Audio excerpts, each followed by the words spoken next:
Hello everyone, welcome to my channel. I hope you're doing well today. Today I'm gonna rant a little bit about Dostoevsky's White Nights. I would love to read all his literature one day, and I thought that it would be perfect to begin his literature with White Nights since it's a short, tender love story. I have to be honest, I was a little disappointed.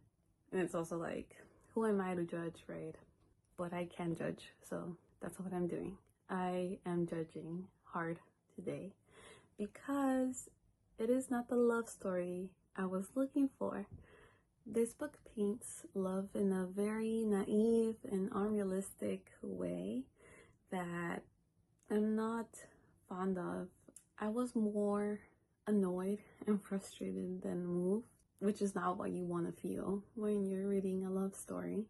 You want to be falling in love with the characters, and I did not. I think both characters are very problematic, usually.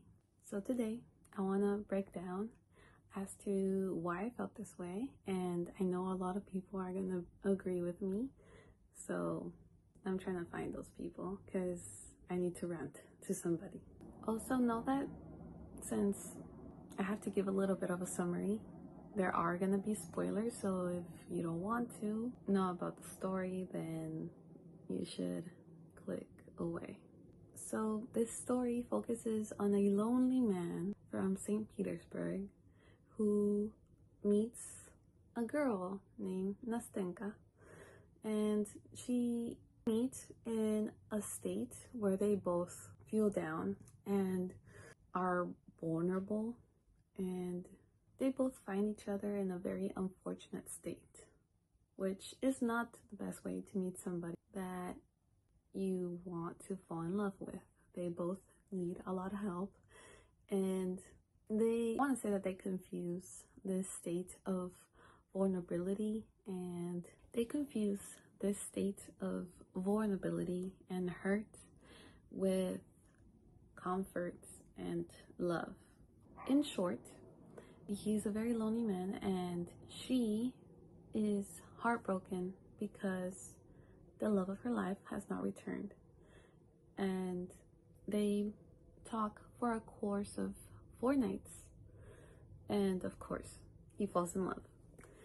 Or so it seems, because this cannot be love. As they get to know each other, and they find this friend in each other, this comfort, they understand each other, he begins to be fond of her, see her romantically, want to be with her. And it's very dramatic because he of course knows that she's waiting for someone else, but he's like, I can't take this anymore, I need to tell you. And when he confesses, she's in the state of feeling like her man is not gonna come back. And she's just like, you know what? Let's try this, be together. But it's just to forget the man that didn't come back. Unfortunately, right as she does that, her man comes back. And she chooses him, obviously. And this is why a lot of people, when they read the book, they hate on Nastenka, because they always say that she led him on, which it did. It did lead him on, and it was a terrible mistake to accept his love and not fully be in love with him. But I'm also very annoyed at our main character. He knew that she was in love with somebody else, and I know you can't control who you fall in love with, but you definitely cannot fall in love with somebody in the course of 4 nights. He just stopped feeling lonely, and it's very upsetting because she told him to not even try falling in love with her. And there he goes. And like I said, you cannot control emotions, but if she told you that and you tell her that you're in love with her, like, to me that is so annoying.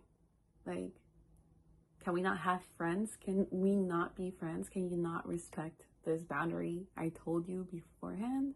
I'm a little on Nastenka's side, but it was pretty messed up to accept this offer once her man reappeared unexpectedly. That did hurt. It was pretty messed up.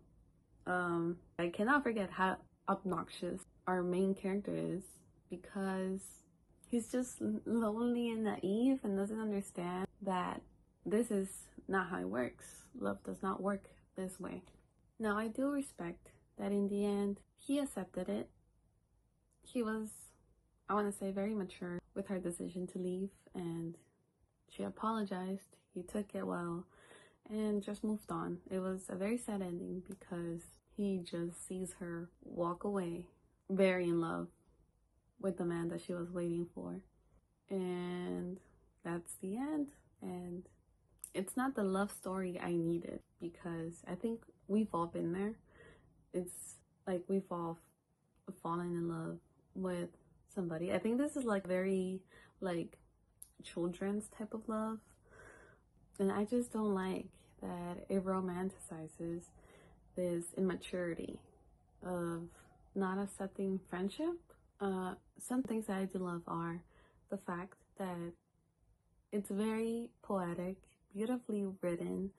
I did find that very, very beautiful to read. The language, the way it was written was beautiful. It's just not the type of love that I was hoping for, especially with, well, I don't know, but I've heard that Dostoevsky goes through very complex themes. This was not very complex at all, so it was not something I was expecting from him. And what hurts me is that he walked away, and I don't know if he learned his lesson. I don't know if he learned that he was naive for thinking he was in love, for confusing this friendship for something else. And that's what bothers me, because I feel like people that have felt this or that read this story will think that he's a victim, which he is not. So would I recommend this book? If you're looking for something that is grounded on growth, personal development, and a true love, then no, this is not the book for that. I would give it a 2 out of 5. I feel like I'm being so critical about someone so great that it's just like, it doesn't make sense. It doesn't feel offensive.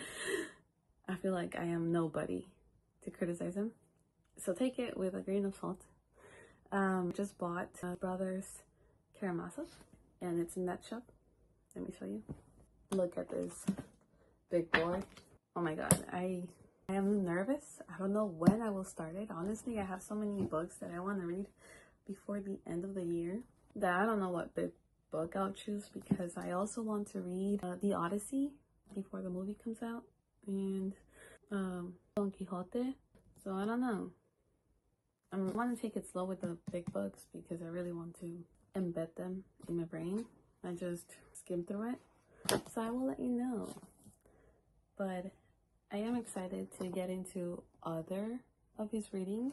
It just fascinates me that a writer can live so many more years just because they were so great at being a writer that everyone just wants to keep reading way past their time. And I want to know why, personally. I don't want to just hear about it. So I'm excited to experience this myself. And thank you so much for watching. I hope that you have a wonderful rest of your day or night. Take care. Bye.